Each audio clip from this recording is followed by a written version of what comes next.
Você deve ter acompanhado de perto o embate entre o ministro Luiz Fux e o Alexandre de Moraes. O Luiz Fux abriu divergência, falou que as penas aplicadas pelo 8 de janeiro, em especial pelo ministro Supremo Alexandre de Moraes, são duras, são pesadas. Mas acabou de fazer alguma coisa que deixou todo mundo chocado. O discurso não bate com os atos. A gente vai falar sobre essa última decisão do ministro Luiz Fux. E para você que fala que o Brasil não é visto no exterior, ou melhor, o presidente do Brasil não é visto no exterior, tá enganado. Adivinha quem lembrou do Lula? O Zelensky. O Zelensky chamou o Lula de cínico, tá? E fez altas acusações contra o Lula, contra o presidente do Brasil, acerca da guerra da Ucrânia e da Rússia. E disse que o Lula é o tipo de figura que sempre está do lado do agressor. Você discorda do presidente ucraniano ou não? Vamos lá. Matéria da Jovem Pan também fez uma matéria tratando, do deputado Nicolas Ferreira e do vídeo que viralizou, que alcançou aí mais de 37 milhões de visualizações, tratando exclusivamente sobre anistia. E aí não é à toa, que os políticos tradicionais têm tanto medo, têm tanto desespero em relação às redes sociais, Ou seja, os que não sabem comandar as redes sociais querem controlar, quem sabe, utilizar as redes sociais. Também teve um recuo, por parte do ministro Alexandre de Moraes.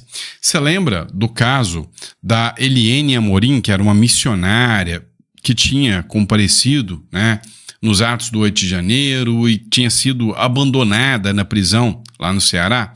Pois é, parece que agora teve um recuo e ela vai ser, pelo menos por hora, mandada para casa. Enfim, perseguição da esquerda também ficou escancarada, a favor, ou seja, contra, uma figura notória das novelas, a Glória Pérez. Parece que ela sentiu o drama de falar aquilo que a esquerda não quer ouvir. E a gente vai explicar para vocês essa situação. Também vamos falar de ataques à polícia militar feita pela imprensa militante. Enfim, muita coisa importante que a gente tem para divulgar com vocês nesse editorial. Então peço a você que, se não é inscrito no canal, inscreva-se no canal, dá uma força para a gente aí, que a gente está sempre trazendo conteúdo de muita relevância para vocês. Trabalha aqui os conteúdos para que você possa estar sempre antenado do que acontece na política do Brasil e do mundo. Para você que também não conhece a nossa biblioteca digital, o link está na descrição. E aí você vai encontrar livros como Espiritualidade e Prosperidade. E para você que quer aprender a investir, Segredos dos Ricos nos Investimentos. Vale muito, mas vale muito a pena você conhecer o conteúdo desse livro, tá? Muita gente, às vezes, consegue juntar uma graninha ali e deixa aquilo ali guardado na poupança, ou não sabe onde colocar aquele dinheiro. Você vai aprender a fazer investimentos a partir desse livro, tá bom? Você faz o download, faz o pagamento do valor que você acha justo, fechou? Mas bora lá, pessoal. Tem gente que diz que o Brasil não é lembrado no exterior, Tá enganado, muito enganado. Só não é bem lembrado. Ultimamente, não. A Ucrânia vê cinismo em gesto de Lula e nega conversa com Zelensky. Pois é, o negócio é o seguinte, o Lula agendou uma conversa com Zelensky, mas agendou logo depois uma ida à Rússia. O Zelensky, por sua vez, falou que o Lula é um tremendo de um cínico, que por mais de 1 ano e meio tentou fazer diversas ligações, tentou fazer diversos contatos com o Lula para ver se o Lula poderia ajudar no plano e no projeto de paz, e que o Lula sempre ignorou o Zelensky. Agora, quando o Lula vê a hipótese, de um reforço por parte da Rússia contra a Ucrânia, porque o Donald Trump entrou agora e já não está dando mais a mesma sinalização que o Biden dava, agora que o Lula aparece para falar, vamos conversar, companheiro, lembra da pinguinha aí do bar que eu falei com vocês? Vamos sentar agora para conversar. Pois é, o Zelensky falou que o Lula é um tremendo de um cínico de vir falar isso agora, que o Lula não está querendo, por fim a guerra, não, que o Lula está vendo a hipótese de apoiar a Rússia contra a Ucrânia para encerrar, no final das contas, a Ucrânia será grande perdedora, né, desse caso aqui, tá? E você, qual a sua opinião sobre isso? Coloca no comentário. Vamos lá, pessoal. Olha só, matéria do Metrópole. Isso aqui também estranhou muito, tá? Muitas pessoas. O ministro Luiz Fux, durante o julgamento do Bolsonaro, abriu uma divergência levantando as duras penas que foram aplicadas no 8 de janeiro, durante o julgamento do Bolsonaro, né? Ou seja, o recebimento da denúncia do Bolsonaro para tornar o Bolsonaro réu. Mas ele abriu divergência e todo mundo colocou ali esperança de que o Fux mudaria seu posicionamento. Acontece que falas são diferentes de atitudes. Na hora H, o que o Luiz Fux faz? Voltou a seguir o Alexandre de Moraes em novas condenações pelo 8 de janeiro. O ministro Fux acompanhou o ministro Alexandre de Moraes para condenar 6 réus do 8 de janeiro em julgamento que terminaram nessa sexta-feira no plenário virtual. Ontem, né, teve o julgamento. O voto alinhado com Moraes se dá após Fux sinalizar que deveria divergir em relação ao tamanho das penas. Mas na hora, né, H foi lá e votou com as penas do mesmo tamanho, né? No caso da mulher que pichou ou perdeu o mané na estátua, em frente ao STF, o Moraes votou pela condenação de 14 anos. E o Fux já sinalizou que não vai seguir, né, essa linha de raciocínio, não. Mas no caso dos demais, o voto seguindo o relator, né? O que parece que ele não vai abrir divergência em outros pontos com o Moraes. Pois é, né? Pegadinha do malandro. Vamos lá, pessoal. Matéria da Jovem Pan News, tá? Ó, a Jovem Pan publicou o seguinte: não é à toa que políticos tradicionais têm tanto medo das redes sociais. Avalia o Mota, tá? Olha só, o que ele falou aqui vale muito a pena você perceber. O Nicolas fez um vídeo em defesa da anistia, né? Olha o quanto a esquerda é mal intencionada. Falaram que o vídeo do Nicolas flopou. Com 37 milhões de views, é flopado. Ah, mas por quê? Porque não conseguiu alcançar as 300 milhões de visualizações que o outro vídeo do Nicolas teve. Então foi flopado. Meu amigo, a esquerda não consegue, né, não colocar 3 mil pessoas na live do Lula. Vocês estão de sacanagem, né? Dá uma olhada. O que fala aqui o Mota em relação a isso? Um vídeo de Nicolas Ferreira em prol do projeto da anistia viralizou nas redes sociais e ultrapassou 36,6 milhões de visualizações em menos de 20 horas. Para justificar a importância do perdão, o parlamentar usou principalmente o exemplo da cabeleireira Débora Rodrigues dos Santos, que escreveu, com batom, a frase "perdeu mané" em uma estátua em frente ao prédio do STF. Nicolas condenou os atos de vandalismo na Praça dos Três Poderes, mas ressaltou o exagero da pena proposta e afirmou que há acusações vazias, muitas vezes sem provas concretas. Por fim, o deputado da oposição também relembrou episódios onde grupos progressistas invadiram e depredaram prédios públicos e privados, mas não foram condenados por crime algum. Chamar os nossos comentaristas, entender também o sucesso desse vídeo de Nicolas Ferreira, mais um, Roberto Mota, ao vivo, conectado com a gente. Mota, seja muito bem-vindo, ótima noite a você. Mais um vídeo produzido ou protagonizado por Nicolas Ferreira, nesse caso, defendendo a anistia, e ele foi muito feliz, porque ele acaba analisando alguns casos e parece que é justamente quando as pessoas se atêm a situação que envolve essas pessoas, o que elas estavam fazendo no dia 8 de janeiro, quais foram os crimes que elas foram condenadas, por quais crimes, enfim, eu acho que tudo isso acaba sensibilizando as pessoas. Dito e feito, o vídeo já viralizou, milhões de visualizações, Mota. O deputado Nicolas tem uma capacidade de comunicação fora do comum. Boa noite, Caniato, boa noite, meus colegas de bancada, boa noite, nossa audiência. Não é à toa que os vídeos do Nicolas têm recordes de visualizações. É fácil entender o que ele diz. Ele chama atenção para aspectos pouco explorados sobre alguns temas. Foi assim no vídeo que ele fez sobre o Pix. Agora é esse vídeo sobre a anistia. Não é à toa que os políticos tradicionais têm tanto medo das redes sociais. Não é à toa, Ou seja, não conseguem controlar as redes sociais, querem controlar quem sabe usar as redes sociais. Vamos lá, pessoal. Olha, o Francisco Melo, ele fez uma publicação aqui, lembrando do caso da missionária que já está há um tempo presa também lá no Maranhão. Urgente, o STF acaba de revogar a prisão de Eliene Amorim de Jesus. O ministro Alexandre de Moraes substitui a prisão preventiva pela prisão domiciliar. A grande questão é que não se sabe por quanto tempo, né? Ela, que é missionária, foi jogada, esquecida lá dentro da prisão.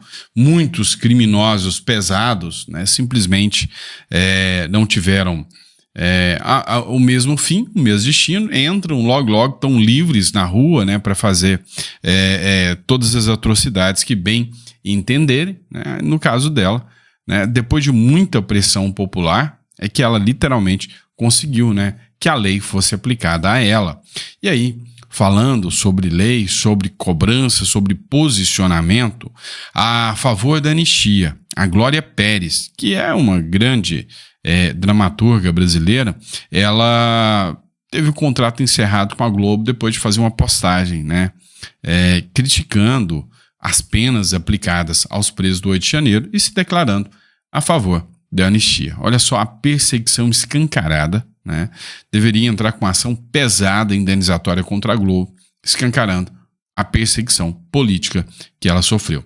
Autora de grande sucesso da Rede Globo, como O Clone, O Caminho das Índias, a autora Glória Pérez encerrou o seu contrato fixo com a emissora após 35 anos, passando a trabalhar por obra. A decisão acontece após Glória Pérez ter sua próxima novela adiada pela cúpula da Globo. Recentemente, a novelista foi alvo de polêmica ao mostrar seu apoio à manifestação pró-anistia que aconteceu em Copacabana, no Rio de Janeiro, com a presença do ex-presidente Jair Bolsonaro. Meu irmão, se você não vai na cartilha deles, né, aí você é um inimigo do sistema. É bem assim. Vamos lá, pessoal. A gente precisa falar sobre isso aqui também, tá? Essa matéria é de um jornal chamado The Intercept Brasil, um grande jornal, inclusive que recebe verbas públicas aí. Isso aqui é inadmissível, é um absurdo, é algo que chega a ser criminoso uma fala dessa. Quem vai parar a polícia de Ronaldo Caiado em Goiás? Parar a polícia? Hoje, nós, goianos, temos a honra de ter um estado seguro dentro de um país perigoso. Nós temos uma polícia que é considerada heróica aqui dentro. E vem um jornal, né, com uma matéria mequetrefe como essa, atacar a instituição da polícia militar. Vocês tenham vergonha na cara. Vocês se ponham no seu devido lugar. Parar a polícia de Goiás? Não. Pergunta o cidadão, saiba o que é democracia, se o cidadão brasileiro quer que a polícia de Goiás seja parada. Não quer não. Não quer não. A polícia de Goiás está atuando e está atuando muito bem. Aqui não se brinca em serviço não. Então, faça-me o favor, guarde suas péssimas opiniões, né, a esses jornalistas aí para vocês mesmos e respeitem a polícia militar aqui do estado de Goiás. Tenham vergonha na cara, né? Vamos lá, pessoal. Olha só. Matéria agora publicada aqui na Globo News, né? E o próprio Coronel Lasses, que foi quem republicou. Cara, assim, a população já sentiu o impacto, né? De onde está o problema, de onde vem o problema dos preços, de onde vem a falta de governabilidade, de onde vem a falta de traquejo com o dinheiro público. Escuta esse trecho aqui. Impressionado como é que o PT se descolou do sentimento das ruas. Passou 2 anos dizendo que o problema da economia era o Roberto Campos. Podia até ser, na visão do PT, não tem problema nenhum. Mas o problema não era o mercado, era o supermercado. Cansei várias vezes de dizer isso, que o papo na rua era preço de banana, era preço de azeite, era o preço de alimentos. Porque quando a Quest faz essa pergunta, você acha que a economia piorou, melhorou ou ficou regular? Você acredita que o eleitor vai dizer, peraí, deixa eu pegar a ata do Copom aqui, deixa eu pegar o PIB e a produção de soja no país para a expansão dos serviços. Cara, ele responde isso com base na caixa de supermercado, na caixa do supermercado. É disso que se trata. Economia é isso. A economia cresceu e o dinheiro encolheu no supermercado. E esse não é um fenômeno só brasileiro, mas tem que dar uma resposta. As pessoas elegem governos para dar respostas e não há respostas. Não há respostas. A primeira reunião entre o governo e donos de supermercado, de atacados, de atacarejos, foi em novembro. Nós estamos em fevereiro. Não é nem a solução, porque realmente o governo não vai conseguir plantar milho para alimentar a galinha para diminuir o preço do ovo. O governo não dá para interferir na produção do azeite que é na Espanha ou na quebra da safra do café. Pode não dar solução, mas tem que dar satisfação. Qual é a satisfação que é dada para essa crise de alimentos? No caixa do supermercado, a culpa é do Lula. E para mim isso explica, se não explica integralmente, há outros fatores, como a Júlia sempre ressalta, mas esse quadro aí, todo vermelho, diz muito dessa queda de popularidade. Vamos lá, e não para por aqui não. Hoje muito se fala sobre anistia, os presos do 8 de janeiro, golpistas, né? Vou usar das falas do Guilherme Boulos, perto de tudo que está acontecendo, que são algumas vidraças quebradas. Foi o que o Boulos falou, eu não concordo. Eu sou anti-vandalismo, sou totalmente contrário a vandalismo, e você me falar que aquilo que aconteceu no 8 de janeiro não é nada, nem vandalismo, você está errado. Agora você falar que aquilo era um golpe de Estado, cá entre nós também você está muito mal intencionado. Essa é a verdade. Agora, eu vou te fazer uma pergunta. De vandalismo para vandalismo. O que diferencia o vandalismo que a esquerda fez em 2011, em 2017? O que diferencia esse vandalismo do vandalismo que aconteceu em 2023, 8 de janeiro? Né? Então, de vandalismo para vandalismo, todos são vandalismo. Agora, só me responde uma coisa, mas com muita sinceridade. Eu peço que você seja sincero. O que pesa mais? Quebrar uma vidraça ou quebrar uma estatal por causa da corrupção? Ou por causa da ingerência? Quem sofre maior impacto? Porque se você parar para perceber, você viu que o Correio aí levou bilhões de prejuízo. Você viu também que até Itaipu tá tomando prejuízo pra caramba depois que algumas pessoas aí resolveram assumir o poder. Você tá percebendo tudo isso? Que as estatais, os Correios, tá tudo em prejuízo? Muita gente já querendo parar. O que é mais grave? Quebrar uma estatal inteira ou algumas vidraças? Pois é, dá a César o que é de César. Aquelas pessoas do 8 de janeiro, na minha visão, quem adentrou lá dentro, quem quebrou... Não, olha aqui, uma foto do cara quebrando, tinha câmeras. Cadê as câmeras? Quem quebrou tem que responder. A Débora, crime de pichação. Beleza, é isso mesmo, não. Escreveu num patrimônio público lá, tem que responder sim por crime de pichação. A Débora não é santinha, crime de pichação. Nada mais do que isso. Não é justo.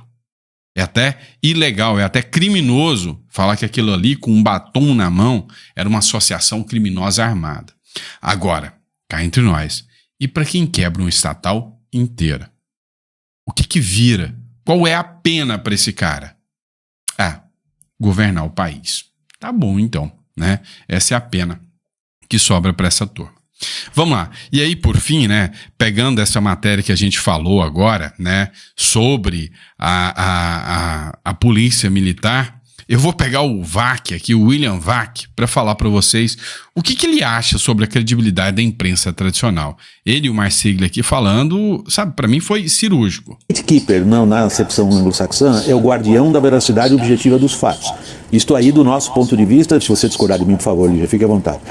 Mas me parece que nós estamos falando a mesma coisa. Do nosso ponto de vista, foi pro ralo, como já disse aqui, a credibilidade da imprensa tradicional organizada. Não somos mais vistos como gatekeeper, como os guardiães da veracidade objetiva do fato. Agora, dada essa, digamos, enorme, não sei nem que palavra usar, presença dessa transformação tecnológica, a qual o Sula começou se referindo, quem então, se não quem faz a norma e quem zela pela norma, é o gatekeeper? Então, se as instituições que tradicionalmente tinham a credibilidade de serem as guardiãs da veracidade objetiva dos fatos, imprensa, por exemplo, não tem mais essa prerrogativa, quem então? Eu faço a provocação. Não deveria ser realmente alguém que regule? Pois é, talvez haja um grande ressentimento em não haver alguém que faça isso. Eu não creio que seja necessário hoje, dentro desse, sobretudo por conta da tecnologia, que exista alguém, né, uma pessoa que faça a regulação, ou que esteja à frente, ou que seja o detentor da verdade e coisas do gênero. A imprensa, por exemplo, talvez se ela se adaptar à possibilidade de que ela seja uma curadora de conteúdo, né, os jornalistas que sejam curadores de conteúdo e não mais aqueles que trazem o conteúdo ou que detêm a exclusividade do conteúdo, a gente retome, ou a imprensa consiga retomar esse papel. Porque, por exemplo, nós estávamos falando aqui de veículos tradicionais. Esses veículos tradicionais hoje ainda possuem um papel relevante, que é o de pautar o debate público. Você pode ter, de repente, numa rede social, milhões de acessos ou views, mas o que sai na Folha ou o que sai na CNN, aquilo pauta o debate, por mais que, eventualmente, as visualizações possam ser menores. Não é só uma questão de quantidade, é de credibilidade e de uma credibilidade estrutural, não apenas de quem fala e etc. Então, se esse papel for adaptado, creio que a imprensa possa retomar uma função, talvez não uma função única de lidar com a verdade, mas uma função importante dentro da construção da verdade. A imprensa, no entanto, ela entra numa discussão, num debate, até numa briga completamente, entendo eu, errada com as redes sociais. Como se as redes sociais quisessem ocupar o papel da imprensa, e aí a imprensa faz o jogo invertido, que é tentar ocupar o lugar das redes sociais e se torna uma imprensa opinativa, se torna uma imprensa, enfim, que quer dar a notícia em um segundo depois que ela aconteceu, sem reflexão, e isso tem atingido, entendo eu, a credibilidade aí sim estrutural da imprensa. É isso, pessoal. O dia que a imprensa largar de ser militante e pegar os fatos e largar de ficar criando narrativas, aí sim, né? E só fazer os fatos. Olha, a Procuradoria-Geral da República entrou com ação contra Bolsonaro por importunar baleia. Pronto, foi dada. Essa é a notícia. Deixa o debate, deixa a discussão para a população, né? A imprensa não tem que ficar criando conteúdos e mecanismos tendenciosos. Não, olha, aconteceu isso. Tá? Olha, Donald Trump entrou, propõe, né, uma ação com a Trump Media contra o ministro Alexandre de Moraes. Pronto. Ela faz isso e ela pauta o debate público.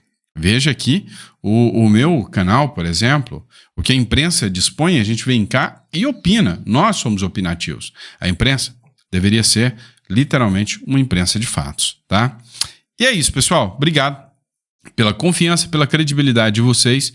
E aí, a gente volta daqui a pouquinho, tá? Que Deus te dê uma mesa farta, repleta de bênçãos para você, para toda a sua família, nesse sabadão abençoado. Abraço, pessoal.